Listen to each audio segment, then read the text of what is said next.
Well, first, obviously, thank you very much for being here, Steve, and Tatjana, who will speak later this afternoon, and for Teresa for organizing this event. I'm going to focus my brief comments on El Futuro, as Dr. Marsh did, and it's the only one of the three films that I've had the chance to see. As Dr. Marsh points out, and as the title of the film clearly suggests, El Futuro is concerned with grappling with issues of temporality, past influences, present concerns, future prospects, and the tenuous nature of all three converging in one space or time. In this case, in a small apartment party in 1982 Madrid. With the way López Carrasco constructs the film, it seems that we are dealing here with neither space nor time exclusively, but rather a conflation of the two.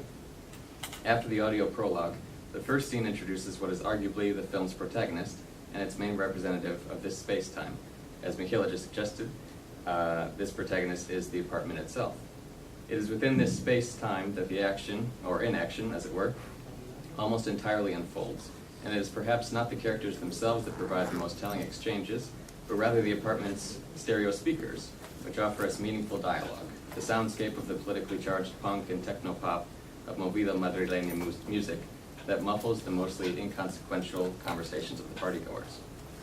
I was also drawn to the way in which the director utilized the apartment in framing the action, especially near the beginning of the film, and thus during the most sober period of the party. Most shots occurred within doorways or hallways, strictly framed areas of passage and transition. Other times we would see the party indirectly, our gaze focused on the reflection of a window or a mirror, in some instances several mirrors, forming a reflective tunnel of parallel lines. The reflection of mirrors, of course, leads us to reflect upon identity, and the characters' relationships as others to themselves, their reflection seemingly belonging to the present moment, but existing as an image of the just past, a mere instant ago, the otherness of the now, as Dr. Marsh described. Other moments point to this conflictive nature of space, time, and the partygoers' place within each, such as when they entertain themselves by sharing each other's horoscopes, or the series of dramatically overexposed stills we've seen that freeze the characters in distorted ways. As Dr. Marsh astutely observes, while the party takes place in 1982, the final shots of the film outside of the apartment suggest a later time, perhaps present day. The past, then, coexists with the present, albeit in a secluded, compartmentalized way. In one scene, the partygoers rejoice, as all partygoers do, when one of their friends returns with more alcohol, presumably acquired at some location outside of the apartment, which, if we keep with this inside-outside division, exists in a different time altogether. While I won't go so far as to suggest that this is an example of a time-traveling beer run, even if that sounds amazing, it maybe points to another example of the interdependence of different times.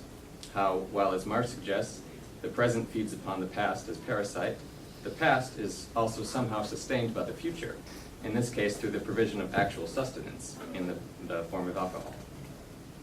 On somewhat of a separate note, I found that Marsh's discussion of the spiraling nature of the past made me think of another contemporary cinematic movement or school, although it has resisted being called either. That being the so-called New Mexican cinema that emerged at the beginning of the 1990s and gained particular momentum and recognition with its rock star, border-crossing directors and producers such as González Iñárritu, Guillermo del Toro, and Alfonso Cuarón, all of whom have had to grapple with their publicly determined quote-unquote Mexicanness, or lack thereof, Cuarón especially after his successes with his most recent film, Gravity. Reading Marsh's text, I was particularly reminded of another Mexican director, Carlos Bolado, and his 1998 film, Bajo California, El Límite del Tiempo, or Under California, The Limit of Time.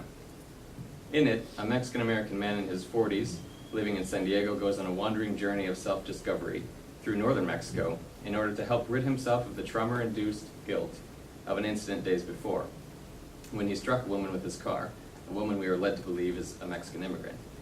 The film is laden with references to one's origins and forming one's purpose and meaning through the uncovering of the past, familiar themes, and perhaps unoriginal ones, but what struck me was another motif, which is the use of spirals and circular mazes throughout the film, perhaps as explicitly used as the black holes of El Futuro, if not quite as visually jarring. The man in the film even has a spiral-like birthmark on his forehead, so there's no escaping the reference. In one scene, as he wanders along the shores of Baja California, he comes upon a huge group of clams. He stops and painstakingly gathers them, placing them in the shape of an enormous spiral on the sand, with a makeshift windmill in the center. He stands in the middle and then begins his journey again, winding his way around the concentric circles before continuing on his way. I'd always seen the presence of these spirals as a commentary on the circular nature of time and the importance of origins, but solely within the diegesis of the film itself, for this man in particular. What I think Marsh's paper allows for is another reading of this apparent groundlessness, this past as vortex, and has led me to reconsider this spiral motif in Baja California within the greater context of New Mexican cinema. As Luis López Carrasco and the other directors of Los Hijos share a spectral, tenuous relationship with their filmic predecessors, Carlos Bolado and his contemporaries must also negotiate former influence, at once harking backwards and leaping forward. And Marsh's analysis, I think, opens up a space for reconfiguring of this negotiation.